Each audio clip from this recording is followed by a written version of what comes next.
Superman Space Age. That's the topic of today, so stay tuned and we're going to go over it.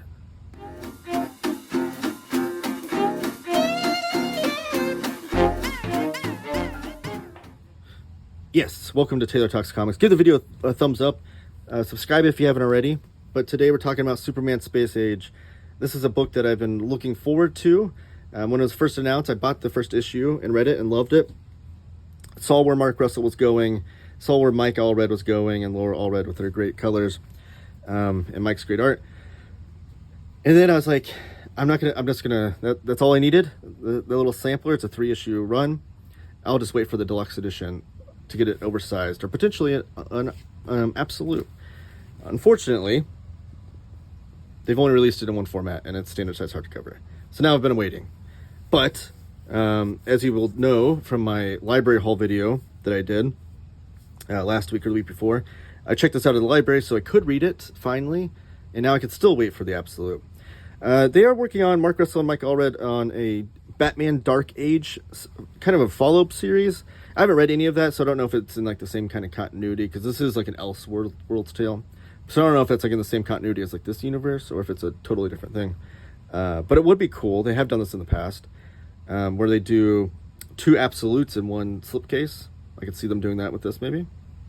But also I do know that Mike Allred teased a 3rd series, and he said that it won't be who you expect, who that 3rd character is.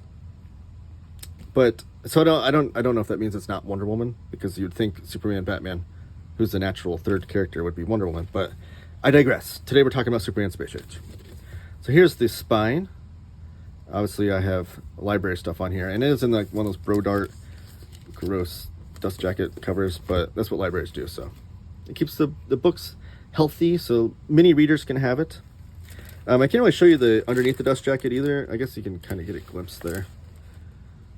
It has a cool like newspaper headline look to it. And that's actually the cover of issue number 2.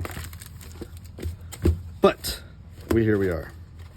So, why was I so excited about this? Well, Mike Allred is my current number 1 favorite comic book artist, hands down. All-time favorite comic book artist is Jack Kirby, but current favorite artist that's still working, still active, is Mike Allred. Honestly, he might be my number 2 all-time. I don't know. That's another video topic for another day. So I was instantly sold just the fact that it's Mike Allred. I'm going to buy any comic that he does.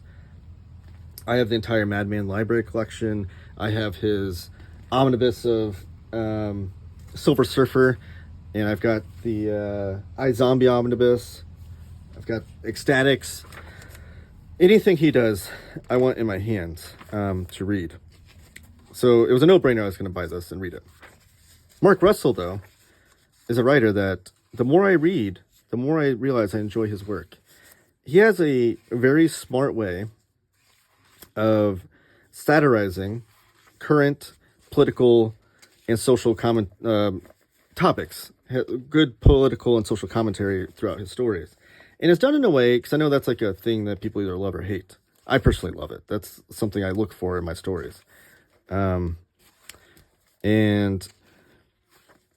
so I love that Mark Russell does that. And I think he does it in a very smart way where it's not like preaching to the reader necessarily. It's more of just like, and I think the way that Mark Russell gets around it is that there's no one's safe in his satirizing or political commentary or social commentary. It's not like he's only aiming the targets at one side of the political spectrum or social spectrum. He really is showing the flaws of all sides in his commentary within the stories. So I think that's one thing that makes it more enjoyable. Because when I say I like social and political commentary, it's not that I only want that social political commentary to align with my beliefs, my personal beliefs. I want to see that talked about from all sides. And he also does it really smartly where it's woven throughout the story. It's not like it's the main thing. Like it's like a great story on its surface. If you have no idea, like if you're living under a rock and don't know what's going on in the world, you're not going to be lost or anything, which is another good thing. So the more I read Mark Russell's stories, the more I enjoy his writing. So the biggest surprise to me coming out of reading this was the fact that how much I loved the actual writing. I knew I was going to love the art. And the art blew me away, even though I knew I was going to expect, I knew I was going to love it. That's kind of how Mike Allred, why I love his art so much, is that, like, I know I'm going to love it going in. I know I'm not going to be surprised by how much I love it, but even so, reading through it, I'm blown away by how good it is. But I was not ready for how good of a story it was going to be. And the story beats that Mark Russell plays to, like, it's almost, he has this nature, which I think is so important in comics, because this is it's an intimate medium. It's a medium that has the most powerful things that it has that no other medium has is like the page turn. I think it's one of the most powerful storytelling devices you can have. And also just like the layout of the panel grid and being able to have like a punchline at the end of one page, like a Sunday strip. And by punchline, I don't mean it has to be funny. It could be just a big moment where it's like the character's talking about it and it's like, boom. It's like, it kind of ties everything together. I don't know if I want to give any away to show an example of that, because I really want people to just read this and enjoy it. So the writing was blowing me away, but the story beats in like the moments, like the mic drop moments for Superman, if you will. There's just so many things that I feel like every good story of a Superman story will have like this character defining moment where you'll have a page that describes his whole MO, his whole motto, or his whole kind of motivation for why he does the things he does, why he sees so much hope in humanity and so much innocence in people, assuming of innocence in people. But this has like page after page after page after page that is just like nails the character of Superman and who he is and what makes him so special as a superhero. And Mark Russell nails it. So when I say like social political commentary, some people can say that and think view that through a lens of like bitterness, or kind of like this piss and vinegar that some writers will write with, like cynicism that they'll write with when they're nailing those topics. And Mark Russell can do that. In some of his stories, I've seen him kind of have like that piss and vinegar about him in his the way he writes his stories, but not this. And it seems like he has like a reverence for the Superman character, which is great. I think everyone should have a reverence for Superman, because he is that pinnacle of hope and happiness and peace and harmony amongst the world. Like, he is the symbol of truth, justice in the American way, truth, justice in the global way, whatever you want to think about it. Just like pure humanity is the way I view Superman. I don't like when people write stories about Superman that are like, maybe he's a bad guy. Like, he's not. He is the one static good guy. He's the one static option among all the other characters around him that are kind of more gray area. That's what makes him interesting. And he nails that. Another thing coming out of this that really blew me away was Batman, and how much I loved Mike Allred and Laura Allred and Mark Russell's depiction of Batman. See, the costume design is different. And the character's a little bit different too, because you got to think that this is a Superman story. So you're kind of viewing the Batman character through the Superman lens a little bit. It's not necessarily like Superman talking about Batman, but you can imagine that this is through that lens. So I'm expecting that when I do read Batman Dark Age, it's going to be from a different angle, that maybe we'll be seeing Superman from a different light. But again, knowing the character and nailing the character, I love the depiction of how they interpret Batman, because I feel like he can be interpreted in so many different ways. He is like a legend character. And I mean legend in like the exact definition of the character, where he is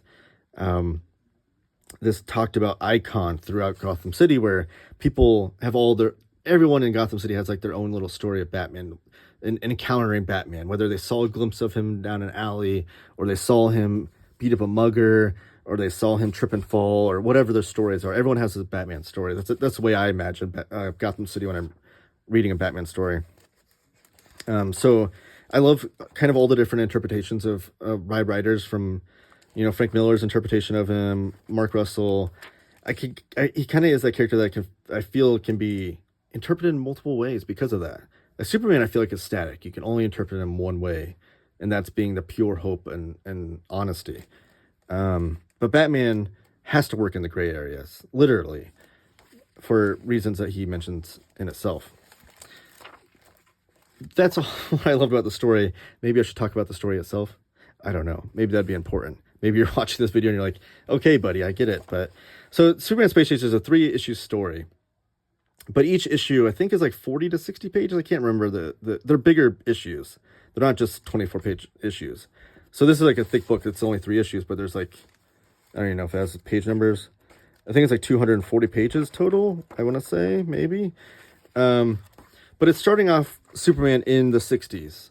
I believe each issue kind of moves throughout the time too. A little bit in the same, similar to like the life story, Spider-Man life story by Chip Zdarsky and the subsequent Fantastic Four life story by Mark Russell. A little bit like that, but not in the same moving rapidly. Like the whole idea of the Spider-Man life story was to show Spider-Man aging throughout the decades and stuff. It's not necessarily the mission here. It's really just to show Superman kind of and how he interacts with all these worldly moments, and then how him being present can kind of alter those moments. So you have like the JFK assassination, you have the Cold War and all those politics are surrounding that, and so how do those get altered when you have a superhuman being that America, has control over, I guess. There's an ally of him. So that's kind of like, you see him progressing through the world with these real world events, and how he interacts with it. And all his friends, too. You can see the Justice League and how they interact with things.